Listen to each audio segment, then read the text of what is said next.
Bonjour à tous, je suis Herminie Baudry, chargée de communication chez les éditions ESF Sciences Humaines.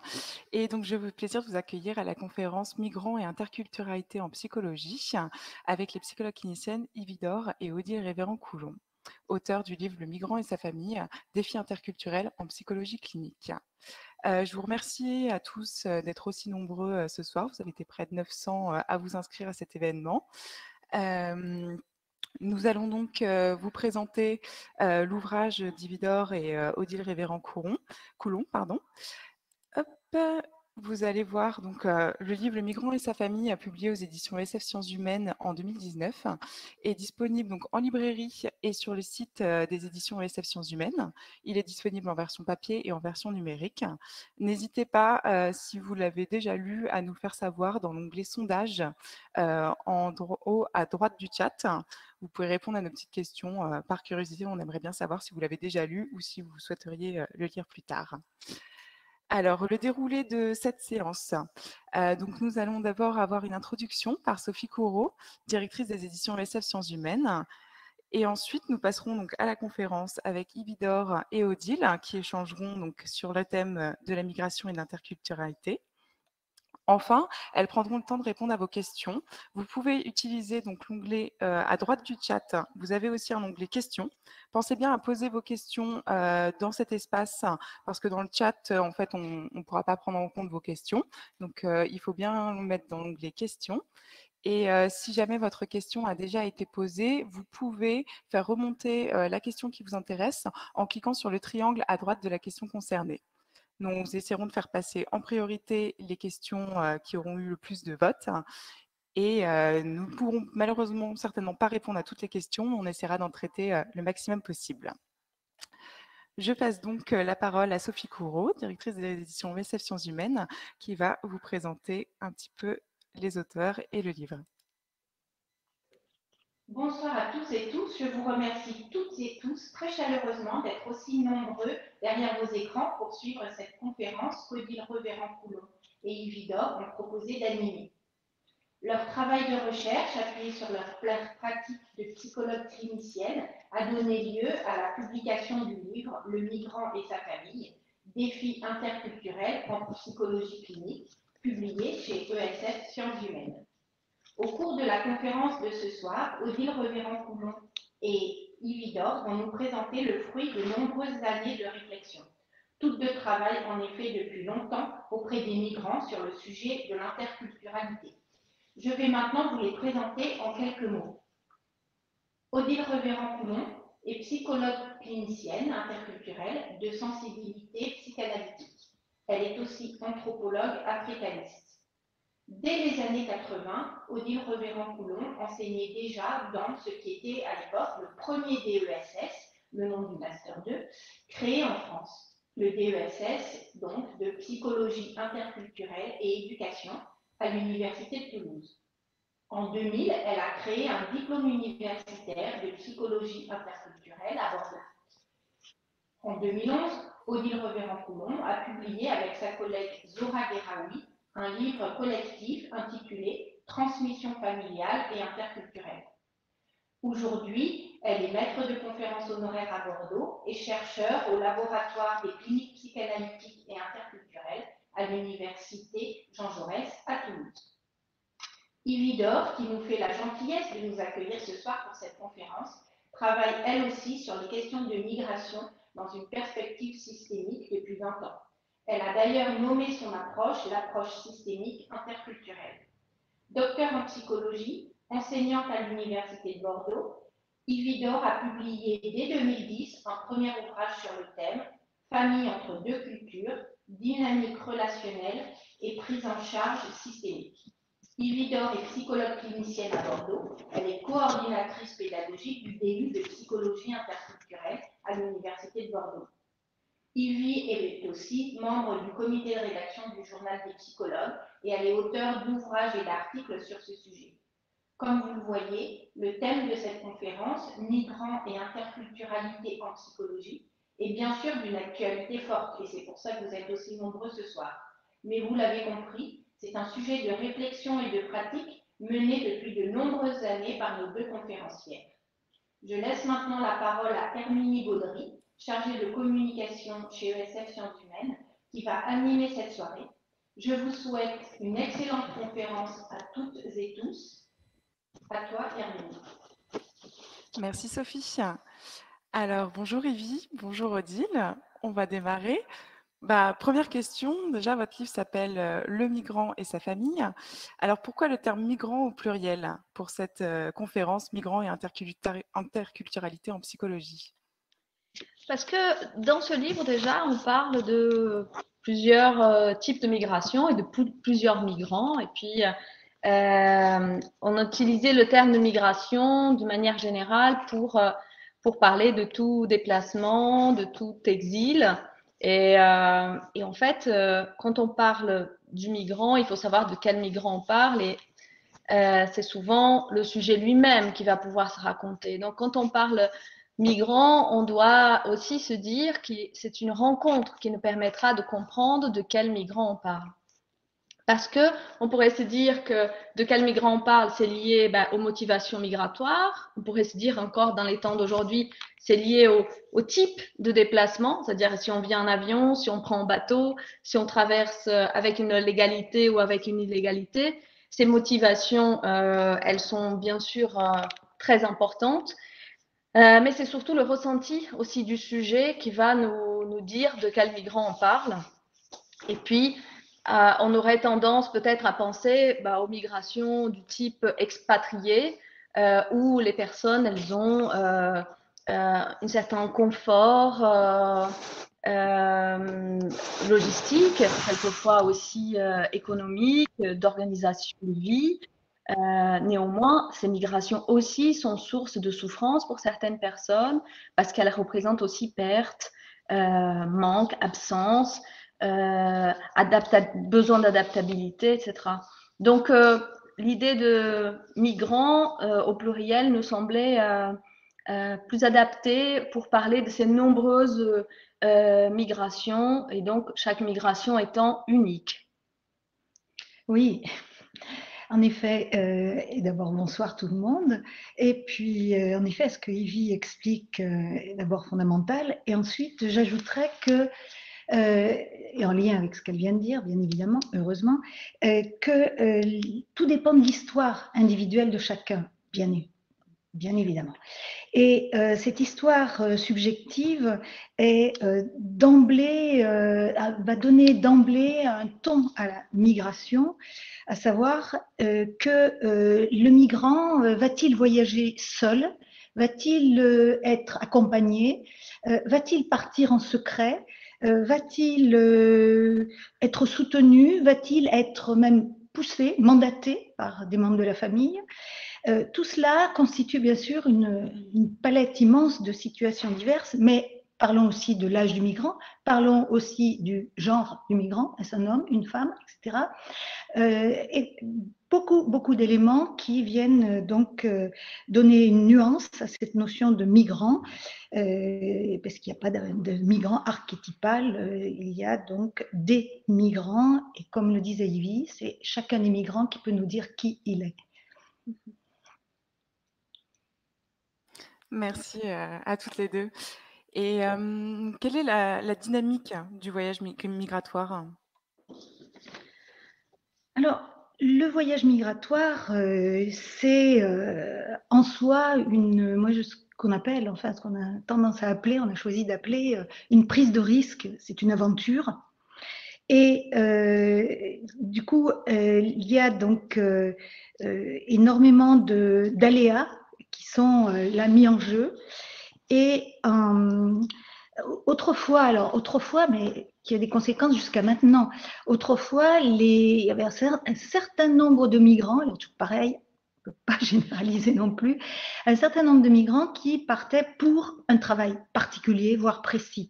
Donc, qui avaient un objectif visait quelque chose, un but, un lieu, une activité. C'était la migration des travailleurs, c'était le regroupement familial, et voilà. Mais ce qui n'impliquait pas non plus une migration paisible. Ne l'imaginons pas comme ça. À l'heure actuelle, on a affaire à une migration, enfin, pour la majorité. Il y a toujours des migrants, travailleurs qui se déplacent, bien sûr. Mais pour la majorité, on a affaire à l'heure actuelle à des migrants beaucoup plus individuels, beaucoup plus partant sans trop d'anticipation sur leur devenir, et des jeunes qui traversent pays, mer, la Méditerranée. On sait que entre 2014 et 2020, il y a environ 20 000 migrants qui sont morts dans la Méditerranée, qui sont noyés dans la Méditerranée. Donc, des périples très dangereux, périlleux, dantesques aussi. Et par là même, le voyage migratoire est un moment important à prendre en compte quand nous nous penchons sur la situation actuelle du migrant que l'on reçoit. Tout à fait. Et puis quand on pense dynamique migratoire, dynamique du voyage migratoire, on se dit quand un sujet part, quand il se mobilise, enfin, quand il se déplace, plusieurs personnes sont mobilisées, plusieurs personnes de sa propre famille, des personnes restées au pays. On l'a dit, on l'a écrit à plusieurs reprises, c'est-à-dire la migration est un processus, est un mouvement, un événement qui implique plusieurs personnes, mais aussi qui marque une famille sur plusieurs générations. Et puis, les migrations d'aujourd'hui ne sont pas les mêmes que les migrations d'une autre époque. Bon, on connaît toutes les techniques actuelles d'information et de communication. Le migrant qui se déplace physiquement essaie toujours de garder un lien avec son pays, et cela est beaucoup plus facile aujourd'hui. Néanmoins, il est vrai effectivement que les migrations, elles sont bien plus un choix du sujet, peut-être mobilisé, motivé par son histoire familiale et sa famille et ses différents mandats, mais pour lequel, et lui, par rapport à sa famille d'origine, mais aussi et lui par rapport aux rencontres qu'il va faire ici, dans la société d'accueil, avec le rapport à l'État, le rapport aux règles, le rapport aux personnes, cela va mobiliser aussi la société d'accueil, toutes les personnes qu'il rencontre, qu'il rencontrera, qui l'accompagneront, et puis sa descendance. C'est-à-dire que si on pense que la migration est un événement de vie qui marque une famille sur plusieurs générations, alors on peut imaginer que les enfants de migrants vont être aussi impliqués dans cette dynamique. Et nous, on a vu dans le livre, même les petits enfants de migrants seront impliqués dans cette dynamique de la migration. Donc, ça ne concerne pas qu'une personne. Alors, je vais me permettre d'ajouter encore un point, deux peut-être, c'est que migrer, partir, c'est quitter, c'est abandonner, c'est se séparer, c'est perdre quelque chose. Et ce qu'il y a de perdu, il y a une multiplicité de choses perdues, mais entre autres, l'environnement familier donc s'efface, reste au loin. L'entourage familial, bien évidemment, n'est plus là.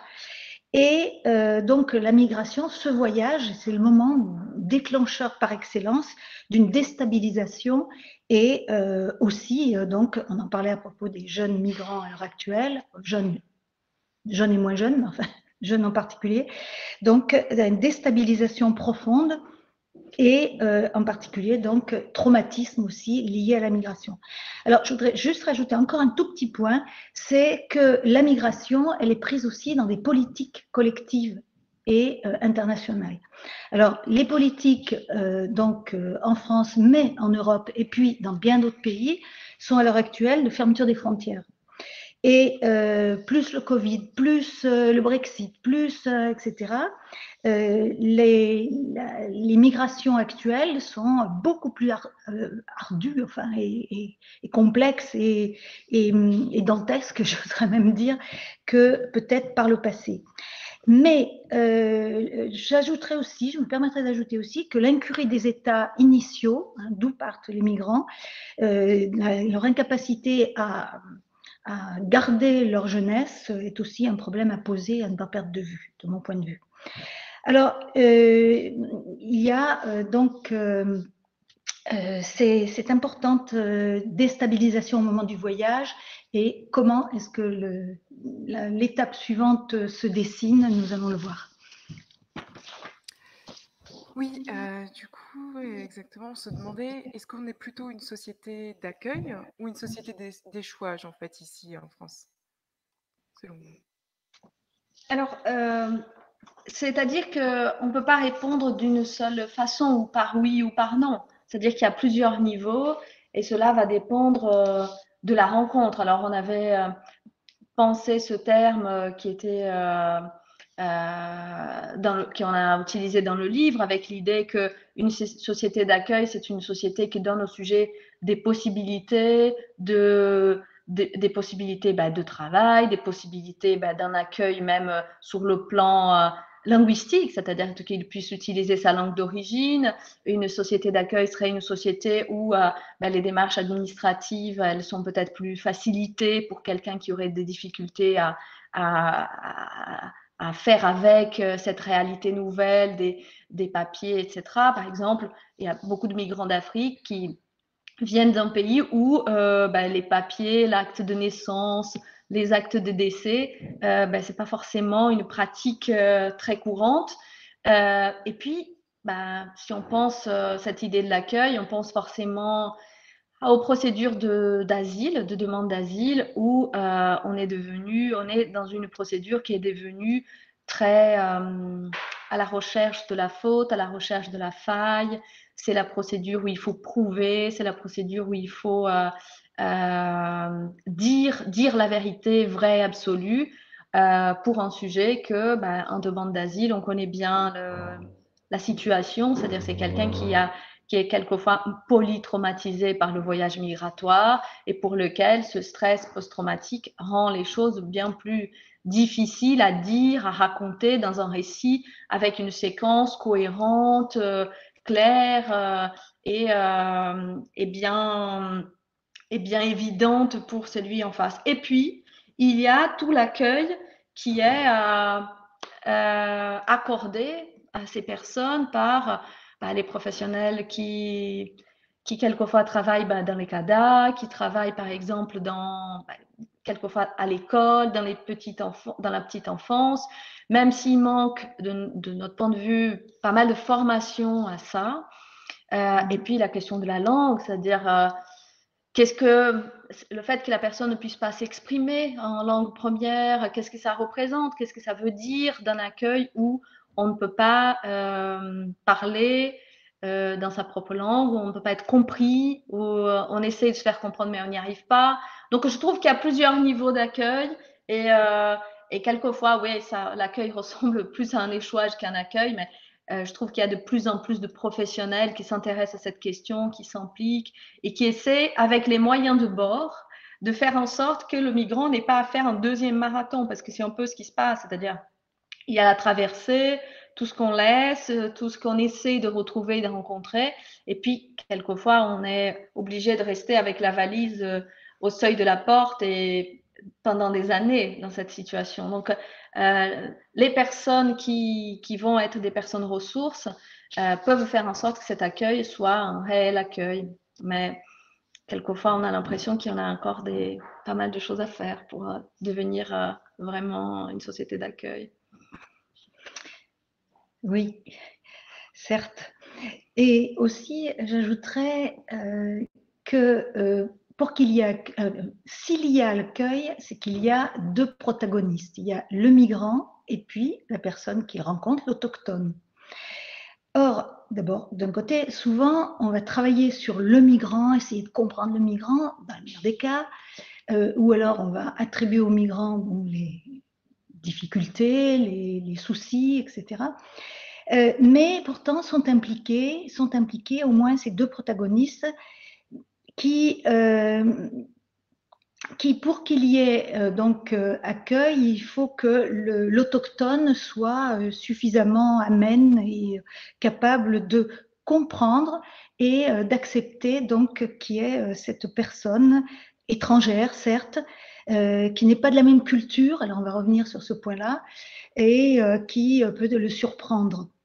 Mais très classiquement, la surprise face à l'étranger suscite de manière très ancienne, très, très profonde, ancienne, je veux dire, dans le développement du sujet, une crainte, voire une méfiance, voire une aversion, voire un rejet, et jusqu'à la haine.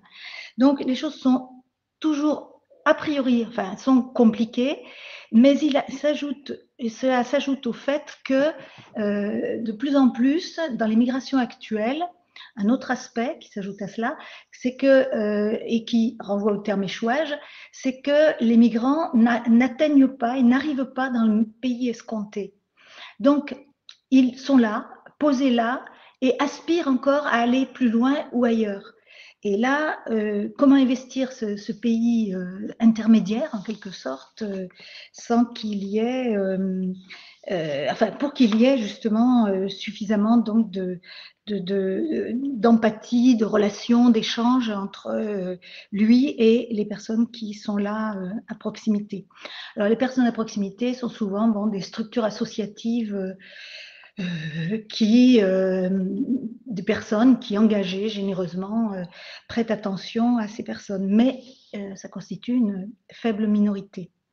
Alors, en effet, après, sinon, donc l'accueil qui est de moins en moins présent, je parlais des politiques tout à l'heure, il y a l'accueil ou le non-accueil, donc d'où notre idée d'échouage, va provoquer un désenchantement, un abattement et beaucoup de difficultés d'ordre psychologique pour savoir qui suis-je, je vais dire, pour le migrant.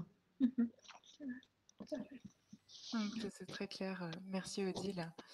Et à propos de la migration, comment est-ce qu'elle mobilise le sujet sur le plan émotionnel et cognitif? Alors,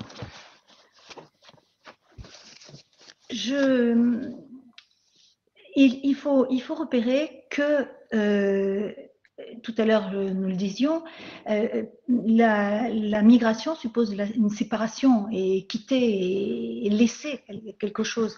On dira même il y a un terme qui est assez classique qu'on utilise, c'est déraciner, assez violent, donc assez violent. Et on a toujours ces éléments dans cette manière de procéder qu'est la migration, quelque chose qui relève de la blessure.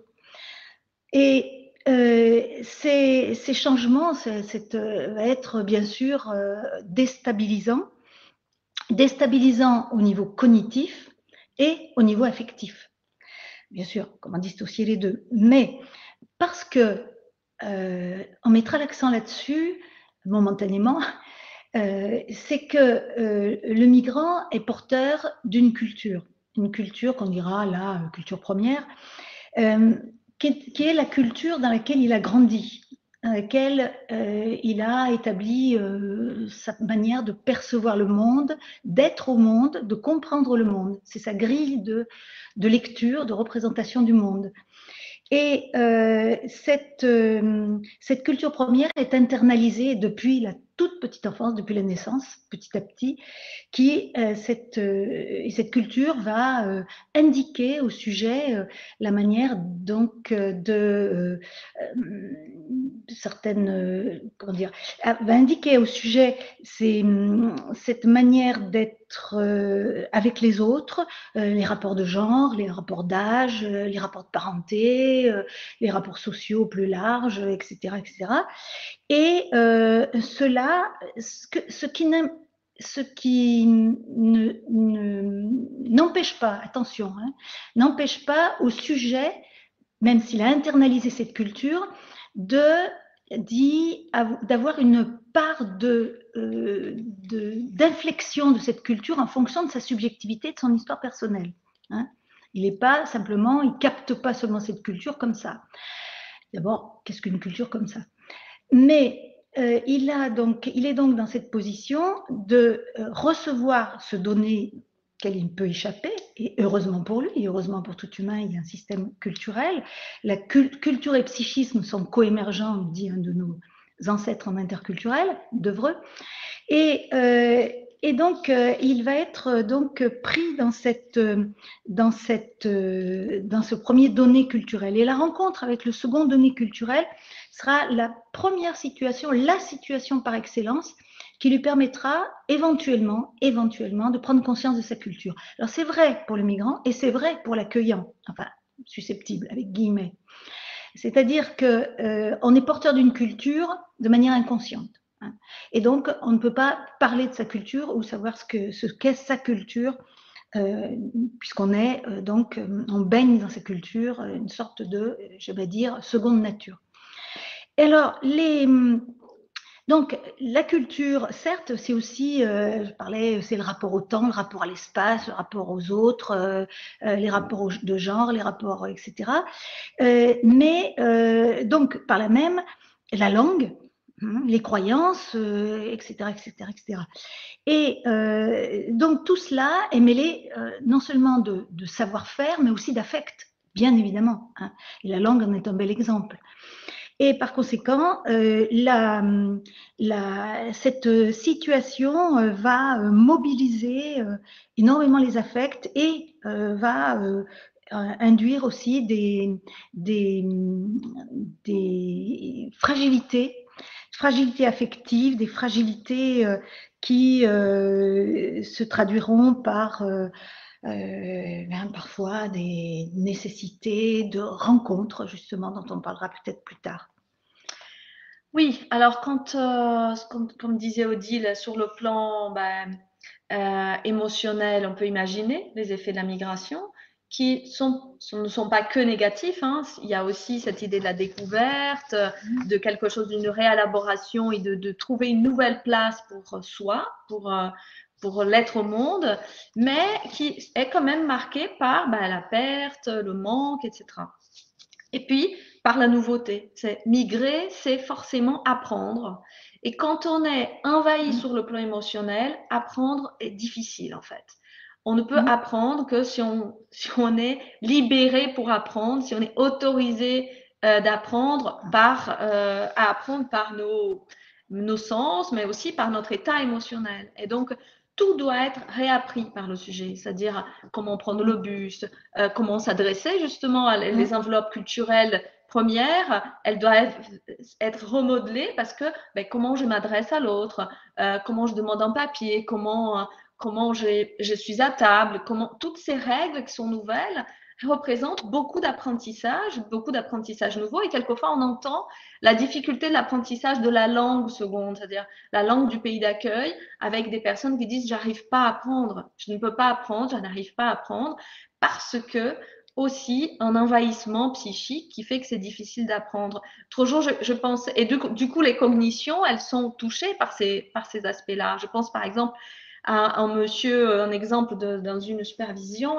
récente, un monsieur qui est illettré, donc l'illettrisme qui est porteur de honte, et qui avait évidemment clairement trouvé dans son pays des astuces, des compensations face à cette réalité-là, qui n'était plus valable ici, évidemment, parce que la façon de bouger, la façon d'interagir avec les autres, mais de se déplacer, ce qui représente du coup pour les collègues qui accompagnent quelqu'un qui est dans cette situation, ça veut dire qu'à chaque fois qu'il va faire un déplacement, il faut que quelqu'un l'accompagne, ce qui crée une forme de dépendance, une forme d'un accueil, enfin, du coup, les collègues qui travaillent dans les CADA et qui font ce travail aussi d'accueil il faut les saluer parce que c'est pas toujours évident, vont devoir accompagner ce monsieur à chaque déplacement parce que le SMS, il peut pas le lire.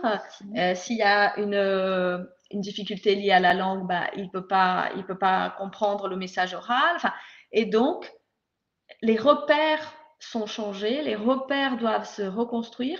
Néanmoins, on va observer quand même que face à des migrations difficiles, des migrations douloureuses, traumatiques, les sujets, ils ne répondent pas de la même manière. Chacun va réagir avec ce qu'il est, avec sa structure psychique, qui est quand même basée sur les relations primaires, enfin, c'est-à-dire l'attachement primaire, les liens qu'il a pu construire avec les personnes qui étaient des figures d'attachement sécure pour lui. Et on voit bien aussi qu'ici, en terre d'accueil, il est nécessaire pour le sujet de trouver des figures tuteurs de résilience, on va dire ça comme ça, qui représentent pour lui une forme de sécurité.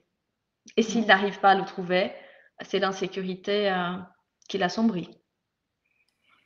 Merci, Evie.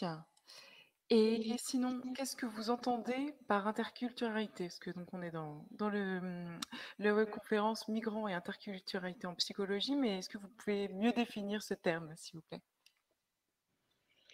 Alors, interculturation, c'est un terme que nous utilisons beaucoup. Alors, on se trouve dans la situation suivante, qu'on vient un peu de décrire, c'est que la personne migrante vit d'un côté une rupture par rapport à son vécu jusque-là et rencontre, donc se confronte à une nouvelle situation, à un nouvel univers de vie. Donc, rupture et confrontation. Et il se trouve que, justement, si on en revient à la dimension culturelle, une culture première, donc internalisée, le sujet, donc porteur de cette culture, va devoir faire avec les éléments culturels de la seconde culture, ce dont vient parler Ivy, par rapport aux démarches, par rapport au savoir, par rapport à la langue, etc. Et or, savoir que, bon, peut-être évident pour des psychologues, qu'on ne passe pas d'une culture à l'autre. Hein. Il n'y a pas un passage et puis petit à petit, on acquiert une culture seconde. Ça ne fonctionne pas comme ça.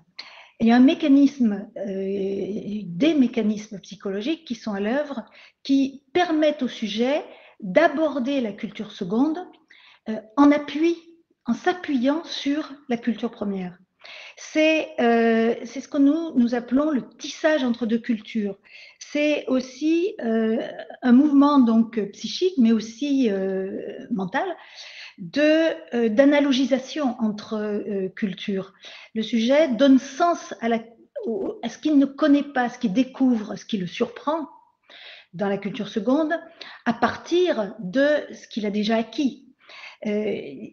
C'est un grand classique dans toutes les situations de découverte, c'est donner sens à l'incompréhensible pour en réduire l'étrangeté en fonction de ce que l'on a, du sens qu'on peut y donner, et sens qu'on peut donner à partir de ce que l'on a déjà élaboré précédemment. Alors donc, il y a ce mouvement psychique, mouvement mental entre deux cultures que nous appelons mécanisme d'interculturation, qui est un processus intrapsychique, mais aussi intersubjectif, bien sûr, il se construit dans les interactions, et puis social, enfin voilà. Et cette interculturation, elle naît d'une mise en tension entre les deux cultures. Et il y a une confrontation, des interactions, des combinaisons, des métissages, des créations, et puis aussi des métabolisations entre les deux cultures. Le sujet va être porteur quand les choses donc se sont apaisées un peu plus tard.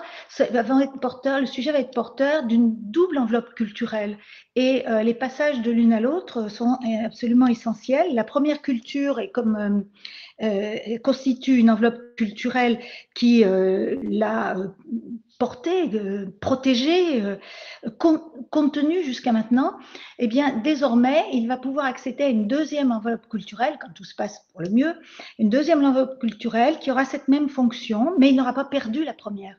Alors, on le voit au niveau des langues hein, en particulier. Et les langues, j'insiste sur le fait de l'intense potentiel affectif porté par la langue. Les langues, on a une première langue, on découvre une deuxième langue, on acquiert une deuxième langue, mais on ne perd pas sa première langue. Enfin, sauf, bon, on ne rentrera pas dans ces cas de figure, on pourrait bien sûr. Alors, les langues, les questions, on pourrait développer, mais je ne vais pas le faire là, d'identité, je mettrai identité au pluriel, qui est le fait de tout humain d'ailleurs, mais d'autant plus dans des circonstances comme cela. Et donc, de là, nous parlerons, dans notre perspective, nous, de clinique interculturelle, de cette clinique qui s'intéresse, qui essaye de comprendre, qui accompagne les personnes migrantes dans tout ce processus qui est ce processus de construction entre deux cultures.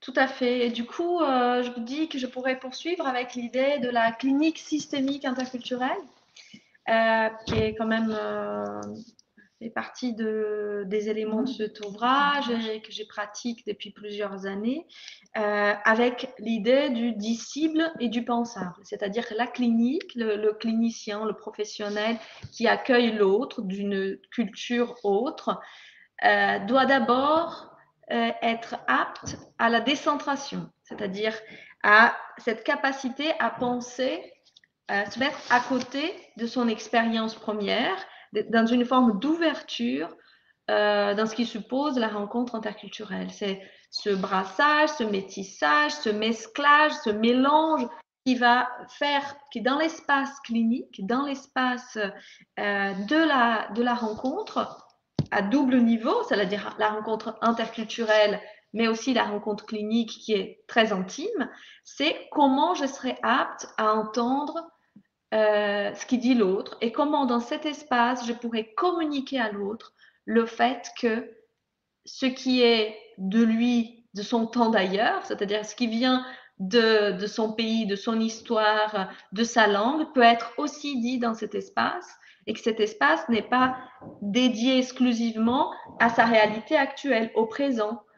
Parce que ce présent, il est aussi influencé par ce passé. L'idée, c'est créer une continuité de l'histoire, une continuité du vécu du sujet qui ne s'arrête pas à la frontière. Et donc, cette expérience traumatique, qui peut être très déstabilisante pour le sujet, peut être mise au travail dans cet espace où il y a de la place pour une forme de réflexivité personnelle, émotionnelle et culturelle. Merci beaucoup, Yvi. Et donc, avant de passer aux questions des participants, je vois qu'il y en a quand même déjà quelques-unes. J'aurais une dernière question, moi, pour vous. C'est en contexte d'exil, comment penser, en fait, héritage et transmission? Alors, il n'y a pas, enfin, on ne peut pas ne pas transmettre. C'est-à-dire que la transmission, elle est, qu'elle soit involontaire ou volontaire, on transmet toujours quelque chose à un autre. Bien sûr que la différence à ses descendants, à ceux qui sont autour de nous, bien sûr qu'une transmission souhaitée, voulue, est une transmission réfléchie pour laquelle le sujet se sent suffisamment en sécurité et se sent suffisamment confortable de le faire, confortable de aller vers cet enfant, si on imagine la transmission entre parents et enfants, l'héritage familial et culturel, l'inclusion, c'est-à-dire l'appartenance, donner à cet enfant l'idée qu'il fait partie d'une lignée, d'une histoire, d'une famille, ce qui donne cette notion aussi à l'enfant, ce sentiment de double appartenance. Mais la double appartenance, elle est une valeur, elle est une richesse si elle est pleine. Si elle est vide, c'est au contraire, c'est un manque. C'est-à-dire cette double appartenance, il est nécessaire qu'elle soit nourrie, alimentée par les histoires, alimentée par les dires, alimentée pour aider le sujet à construire une identité multiple, une identité dans laquelle il pourra puiser à des aspects de la culture d'origine des parents et de sa propre culture, de la culture du pays d'accueil. C'est une culture tierce que cet enfant vivra. Donc, on développe dans le livre, dans un des chapitres, cette question de la culture tierce, c'est-à-dire qu'un enfant d'origine marocaine, né en France, de parents marocains, est un franco-marocain. Et cette culture-là devient une culture autre pour lui parce que sa façon de regarder le monde, sa façon de se penser, les langues qu'il parle, tout ça, ça donne une spécificité identitaire pour cet enfant. Et puis, on voit bien comment les parents, quand ils se sentent autorisés à s'exprimer en langue première, quand ils se sentent autorisés à raconter et à dire à leurs enfants ce qui se passe pour eux, et il va y avoir beaucoup plus d'authenticité, d'intensité émotionnelle dans ces échanges.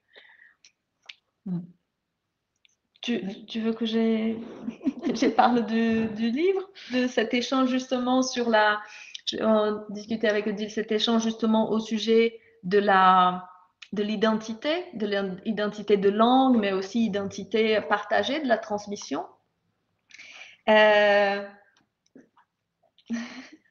Donc, tu veux moi peut-être vas-y. Nous, on avait fait une analogie par rapport au séminaire freudien, au séminaire de Freud au sujet de l'angoisse, autour de la langue et autour de l'anxiété, le séminaire autour de l'anxiété et de l'angoisse. C'est pour ça peut-être avant. Oui, c'est pour ça. C'est pour ça que je te posais la question. Vas-y. D'accord. Oui. Donc, je repars à partir de ce que vient de dire Evie sur la question de transmission inévitable, le besoin des parents de transmettre quelque chose à leur enfant. Et en effet, à travers l'éducation, toute petite chose de l'éducation relève aussi, va induire donc quelque chose déposé en l'enfant.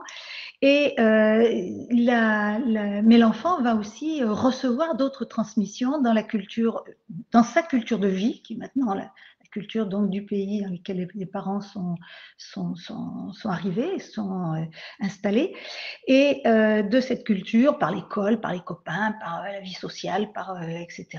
Il va aussi donc recevoir beaucoup de données. Et peuvent apparaître, alors c'est ce qui, dans certains cas, peuvent surgir des conflits de loyauté entre ce que les parents transmettent, ce que la culture seconde indique, et il peut y avoir donc quelques tensions parfois, et bien sûr, tout va dépendre à la fois de la culture donc de vie et sa manière donc de ses exigences et de ses incompréhensions quant à l'attitude de l'enfant. Ça, c'est un problème énorme depuis très longtemps.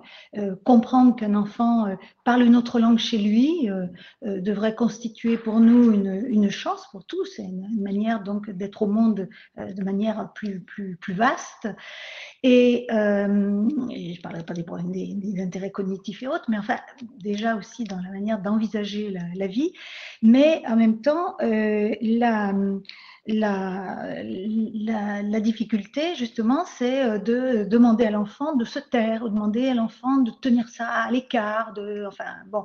Et réciproquement aussi, du côté des parents, tout dépend de l'attitude des parents quant à la curiosité, à l'ouverture par rapport à l'enfant grandissant, l'enfant dans ce qu'il fait à l'extérieur. C'est toute tous les protagonistes sont invités là à agir pour travailler dans une meilleure place accordée à l'enfant. Alors, conflit de loyauté, c'est-à-dire l'enfant se sent en tension par rapport à ses parents auxquels il souhaiterait répondre de manière plus fidèlement, mais en même temps, donc, il sent qu'il est tiraillé par d'autres attentes. Alors, il y a toutes sortes de mécanismes, je vais en profiter pour parler, il y a toutes sortes de mécanismes de défense, adaptatifs, de mécanismes donc pour trouver solution dans ces tensions et voire ces conflits dans certains cas. Et je pense au clivage en particulier, mais comme tous les mécanismes défensifs, s'ils sont souples, ils sont utiles, s'ils sont rigides, ils seront problématiques. Alors, la question de la transmission, indispensable totalement, hein. Et d'ailleurs on demandera en tant que protagoniste autochtone d'accueil du pays d'accueil que les parents éduquent leurs enfants, les élèves, donc vont les élever à partir de leur façon d'être en tant que parents, et leur savoir-faire. Donc très bien, et en même temps ne pas demander donc à ses parents de s'effacer ou d'attendre ou de faire un certain nombre de choses à d'autres moments. Il faut que il serait souhaitable, et ça se produit heureusement dans un certain nombre de cas, donc des passages comme ça entre les deux instances familiales et puis sociales. Alors les structures associatives peuvent servir aussi, etc. Alors, il y a aussi quelque chose qui me semble important dans la question de transmission, que l'on traite aussi dans l'ouvrage, qui me paraît un aspect très, très curieux, qu'on oublie souvent quand on travaille sur les migrations, c'est la question du retour. La question du retour va être aussi une question qui est propre aux migrants dès le départ. Se séparer, c'est se poser la question, est-ce que je reviendrai ? Et peut-être avec la réponse, je ne reviendrai pas, bien que cette réponse puisse être à nouveau retravaillée plus tard et modifiée. Mais il y a toujours cette question. Et cette question du retour qui présente, voire hante le parent, le parent, enfin tout migrant et donc le parent, va être dans certains cas, mais on ne pourra pas développer maintenant, dans certains cas, et fréquemment, même on dira plus que dans certains cas, fréquemment, hérité par un des enfants ou des enfants du groupe familial qui voudra retrouver quelque chose de ce qui a constitué la vie des parents antérieurement. Parfait. On va passer aux questions. Mm. Non, on va passer aux questions. Ouais, d'accord. Merci Evie, effectivement, l'heure tourne, même si c'est passionnant. Donc on va passer aux questions, parce qu'il y en a eu beaucoup. Donc déjà, merci à tout le monde de participer autant et d'avoir des questions très intéressantes. Donc une première question qu'on a sélectionnée, c'est la question de Salomé, qui vous demande si vous pouvez développer les risques de décompensation psychique en lien avec la migration. Des nombreux, parce que la migration représente une forme de danger, de tension, en tout cas met le sujet dans une forme de tension. Et effectivement, dans les contextes migratoires, même s'ils sont... on imagine la migration sans un traumatisme, on va dire moins traumatique que la migration qui est représentée par ces traversées mortelles, comment on pourrait dire, ces traversées hyper dangereuses de la Méditerranée, hein, qui provoquent la mort de tant de personnes, où on fait des mauvaises rencontres, on se retrouve dans les jungles, etc. Tout ça, ça vient à laisser des traces sur le plan psychique. On voit bien les sujets migrants qui se retrouvent dans des situations où ils ont des signes très clairs de stress post-traumatique. Donc là, c'est un des exemples, donc avec des insomnies, des difficultés, des peurs, des terreurs nocturnes, des troubles alimentaires, de l'anxiété, et quelquefois des signes même physiques sur le corps. Mais quand on pense la migration, on va dire, moins traumatique, moins dangereuse, on a déjà, oui, c'est un contexte où le sujet pourrait décompenser parce qu'il se retrouve en dehors de ses points de repère, et donc c'est une mise en tension, notamment une mise en tension psychique qui pour des personnes fragiles pourrait être forcément une occasion de décompensation. Oui. Excusez-moi de vous couper. Il faut qu'on passe plusieurs questions, donc j'enchaîne. On avait la question de Flavien aussi qui était intéressante, c'est de quelle façon la trajectoire migratoire des parents peut-elle influencer la structure psychique des enfants ? Tu veux trajectoire migratoire. Oui, j'y vais. Oui, alors la trajectoire migratoire pourrait influencer les structures psychiques. Alors, pourrait influencer déjà le mode de relation entre l'enfant et le parent, c'est-à-dire est-ce il a affaire à un parent qui est malheureux, qui est triste, qui est blessé par sa migration, qui se sent humilié? Est-ce il a affaire à un parent qui est nostalgique, dans une nostalgie qui transpire par tous les pores comme une forme de souffrance et de manque absolu? Oui, l'enfant pourrait avoir tendance à vouloir prendre en charge son parent. Déjà, on l'observe dans beaucoup de situations, une prise en charge autour de la langue, des démarches administratives, etc. Mais dans certaines situations, il y a vraiment une prise en charge sur le plan émotionnel et affectif. C'est un parent pour lequel il faut faire attention, aller avec prudence, etc. Oui, c'est tout à fait. Alors, et cela, de mon point de vue, va avoir un effet sur la structure, mais d'abord, je trouve que c'est par rapport à la relation.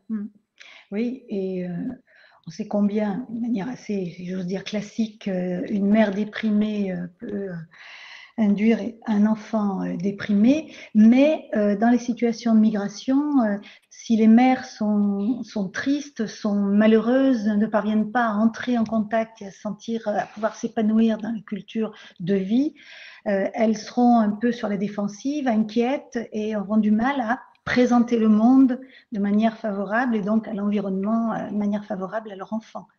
Donc, ouais. Non, et puis je voulais juste dire que le nombre de dépressions de postpartum chez la population de femmes migrantes est 3 fois plus que la population de femmes autochtones.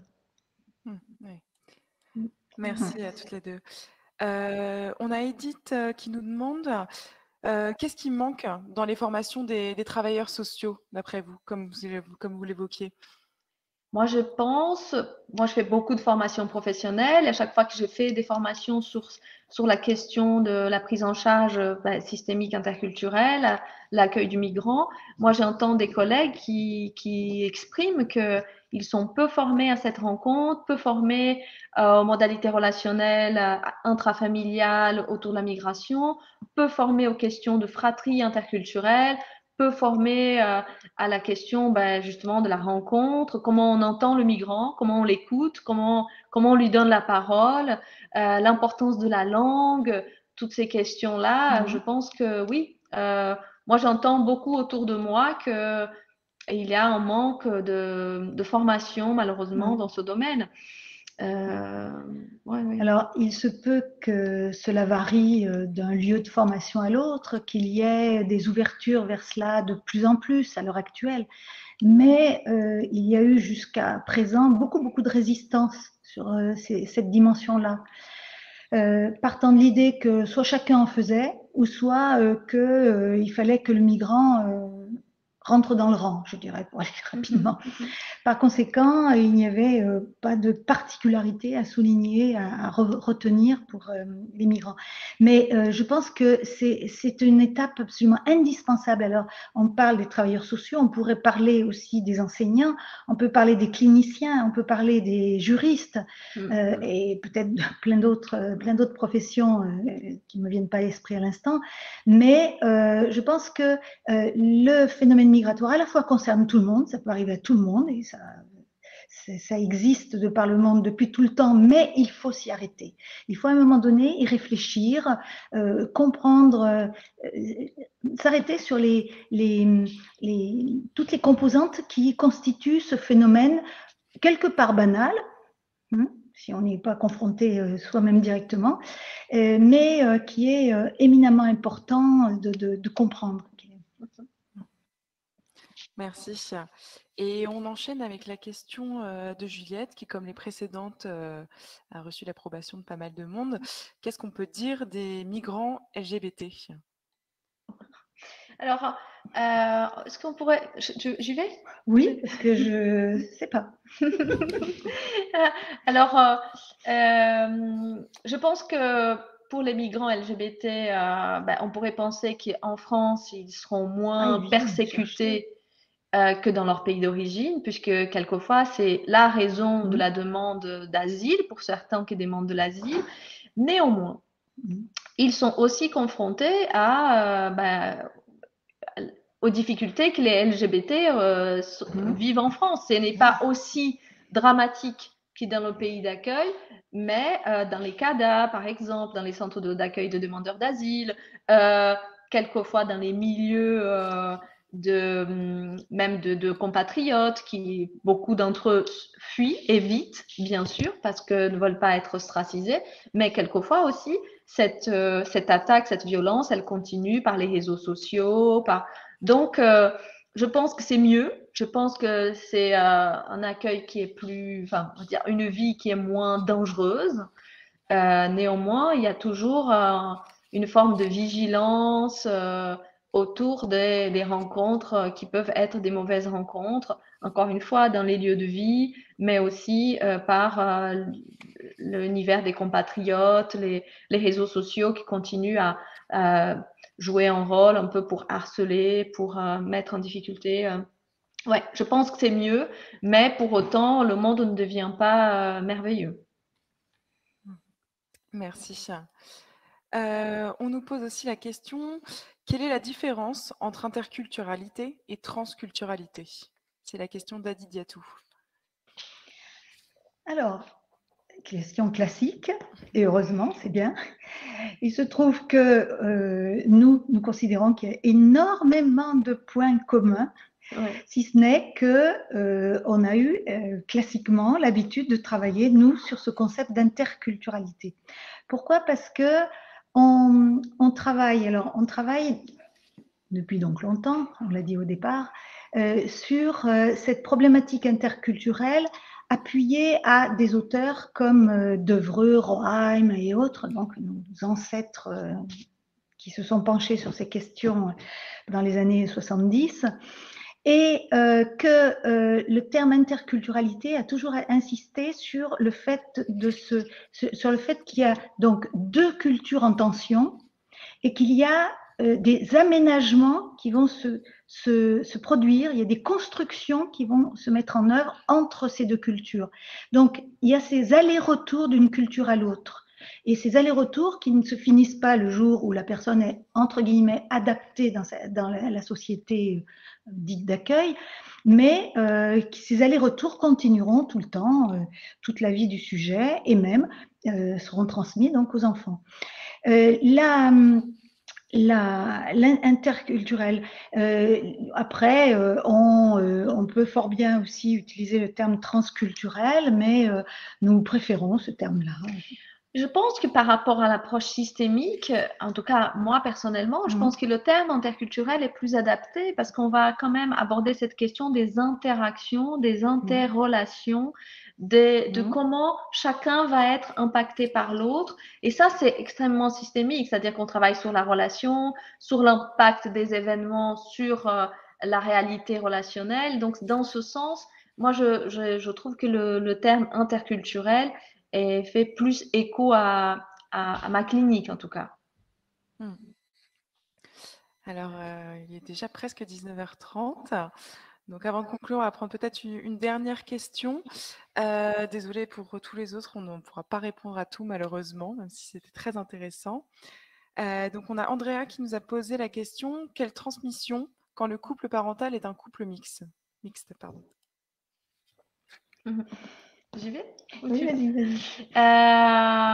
Moi, je trouve que c'est vrai que c'est très différent quand les deux couples sont de même culture et quand il s'agit d'un couple mixte. Je trouve que quand il s'agit d'un couple mixte, il y a déjà, c'est comme si les deux routes, elles étaient déjà un peu ouvertes. Mais bien sûr, ça dépend de comment le parent autochtone vit la culture de l'autre, c'est-à-dire comment il accueille la culture de l'autre. Est-ce qu'il laisse place à cette culture ou est-ce que finalement il devient le dominant puisqu'il est dans un pays qui est le sien quand on pense d'un couple mixte où un des deux est autochtone. Hein. Il y a des couples mixtes où aucun des deux n'est autochtone. Et puis, ça, c'est aussi encore un autre niveau de dynamique. Mais l'idée, c'est que l'enfant, il aura affaire à ces apports culturels différents. Et puis, quelquefois, il y a aussi des questions qui se posent pour ces couples-là, qui ne se poseraient pas pour les couples monoculturels. C'est dans quelle langue on le parle, quel prénom on lui donne, comment on fait vivre les deux familles d'une forme un peu plus équilibrée, les présences des deux familles. Oui, la dynamique, elle est différente et je trouve qu'elle est tout aussi riche pour l'enfant, mais ça interroge quand même le couple conjugal et parental sur la place qu'il souhaite donner à chacune des cultures. Oui, alors justement, à chacune des cultures, et savoir un peu si la culture a une fonction écran ou bien si c'est un espace donc de projection, alors si Si la culture a une fonction écran, on aura parfois des situations donc de tension qui seront mal résolues en raison de l'attribution à la culture d'un certain nombre de difficultés qui peuvent être tout simplement qui peuvent être dues donc à des conflits intersubjectifs sous-jacents. La culture peut ainsi servir aussi donc d'écran de projection pour attribuer au départ d'un couple mixte culturellement ou mixte, attention, mixte, ouais. un peu compliqué. Et donc la culture peut être aussi un espace d'idéalisation de l'autre. On peut lui attribuer toutes sortes de choses merveilleuses parce qu'il vient d'ailleurs, parce qu'il a tel, etc. Et il peut y avoir des désenchantements après, parce que les choses sont souvent beaucoup plus complexes et que l'autre n'est pas cette autre culture, il est lui aussi. Donc, c'est parfois, ça peut être parfois donc compliqué, mais c'est aussi des situations extrêmement constructives, et on le voit à propos des langues, combien les langues vont devenir une sorte de métaphore de tout ce qui se passe à l'intérieur du couple et à l'intérieur de la famille. Peut-être qu'on peut encore Oui, il y en a quelques questions. Hein. Oui, je suis d'accord, Evie. Bah, il y a la question de Michael qui avait l'air d'intéresser pas mal de monde aussi. Michael qui nous disait que les problèmes psychologiques ont peu de droit de citer dans certaines cultures. Est-ce que ça vient de là, la difficulté de proposer un accompagnement à la personne accueillie?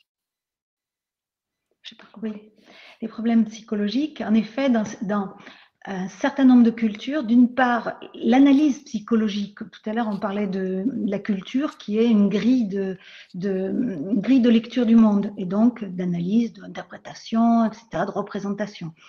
Et par conséquent, les questions d'ordre psychologique ont une particularité culturelle. Mais même si leur fondement et leur sens relèvent de l'humaine condition, donc de tout humain. Et en effet, il peut y avoir des hésitations, des incompréhensions, des craintes d'engager une psychothérapie, par exemple, un accompagnement psychologique de certaines personnes qui aussi se trouvent alors associées au fait que la psychologie n'a pas n'a pas sa place, n'a pas une place connue ou reconnue donc, dans une culture première. Il y a le fait aussi que dans certaines cultures, on évite de parler de soi. Il y a un évitement de se dire. Or, en situation d'accompagnement, voire de thérapie et situation clinique, le but du processus, enfin les étapes du processus nécessitent l'expression donc du sujet dans ses particularités affectives et dans ses mécanismes psychiques. Alors, on voit bien comment, quelquefois, justement, aller vers une demande d'aide psychologique est déjà quelque chose qui va dans le sens du pays d'accueil. C'est-à-dire que ce sont des réponses qui sont habituelles en France. Si on pense la France comme le pays de migration, c'est des choses qui sont fréquentes, auxquelles on a accès en France plus facilement. Et comme disait Odile, dans certaines cultures, ça se fait pas. Et dans d'autres cultures, on parle pas de soi, etc. Ces personnes n'auraient peut-être pas accès. Et puis ça, c'est aussi le rôle des travailleurs sociaux qui jouent souvent un rôle de tuteur de résilience, des personnes des associations qui accompagnent, qui disent allez parler. Et c'est une découverte pour beaucoup de personnes de parler de soi. Et puis ça demande une façon de apprivoiser l'autre avec beaucoup de délicatesse, beaucoup de douceur. Et puis, je pense qu'il y a quand même une clinique spécifique. Ce n'est pas une clinique spécifique parce que l'autre n'est pas comme moi. C'est une clinique spécifique parce que c'est une clinique qui doit rendre compte, qui doit accompagner le sujet à rendre compte de sa réalité liée à l'événement migratoire, liée au changement de culture, de lieu, de place, de langue, tout ça. Donc, c'est une clinique spécifique dans ce sens-là, où il faut que le professionnel, il est souhaitable en tout cas que le professionnel puisse permettre au sujet de s'exprimer dans sa complexité. Et sa complexité, elle est aussi liée à la migration, à la culture et à cette différence qui fait son identité. Dans sa complexité, j'ajouterais dans sa langue, dans certains cas. Alors, il y a des structures, il y a des structures associatives, en général associatives, qui prennent en charge, qui accompagnent des personnes migrantes, mais qui aussi, donc, les accompagnent de point de vue linguistique. Elles sont capables d'avoir des traducteurs, de pouvoir travailler avec la personne dans sa langue initiale. La langue renvoyant justement à cette histoire personnelle, intime, et par conséquent extrêmement importante. Donc, en effet, il y a une clinique particulière, une clinique interculturelle, donc éventuellement systémique, mais aussi psychanalytique. Oui, oui, tout à fait. Merci Odile, merci Evie. Alors une toute dernière question, mais cette fois-ci c'est vraiment la dernière. Avec plaisir. Nous c'est bon, hein.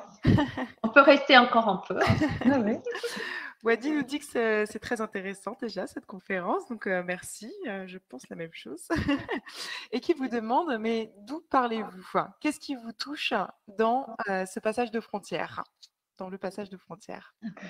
Ah oui, bah déjà, je suis migrante. Hein, donc, le passage de frontière me touche beaucoup parce que c'est mon expérience migratoire aussi qui a sans doute pour moi éveillé ma curiosité sur la question, les questions autour de la clinique qui pour moi était forcément interculturelle puisque j'accueille des Français. Alors que je ne suis pas française, je suis brésilienne. Et puis la question de la transmission entre parents et enfants, c'est-à-dire que quand on enfante dans une terre qui n'est pas la sienne, comment on transmet? Donc ça, c'était mes préoccupations personnelles et professionnelles parce que je me disais comment on va faire.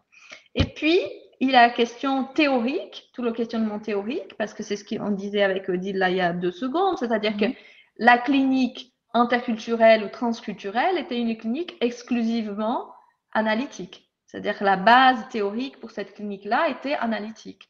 Et moi, j'étais déjà systémicienne et donc je travaille avec les questions de famille, de couple, le système, l'individu, mais l'individu comme un système dans ces différents types d'appartenance, de place, de lieu, des relations, la communication. Donc ça, ce sont les thèmes grosso modo par rapport à l'approche systémique.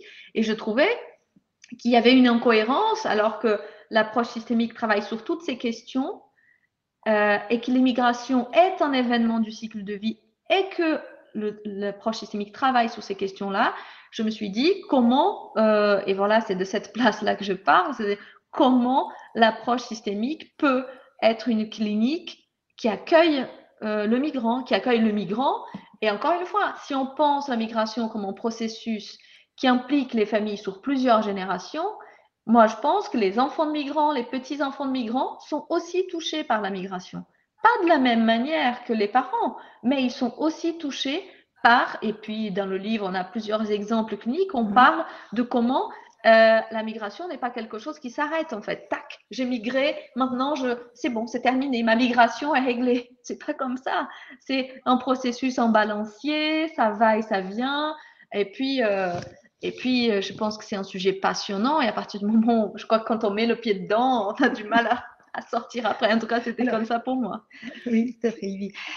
Pour ma part, sensibilité à l'égard de ces problématiques d'interculturation, tout simplement, quand vous avez une formation de psychologue et de psychopathologue et que vous partez au lointain pendant des années et que vous avez quelques questions qui vous viennent à l'esprit, à savoir est-ce que certaines affirmations ou certains aspects ou certains outils que vous avez acquis sont-ils adéquats?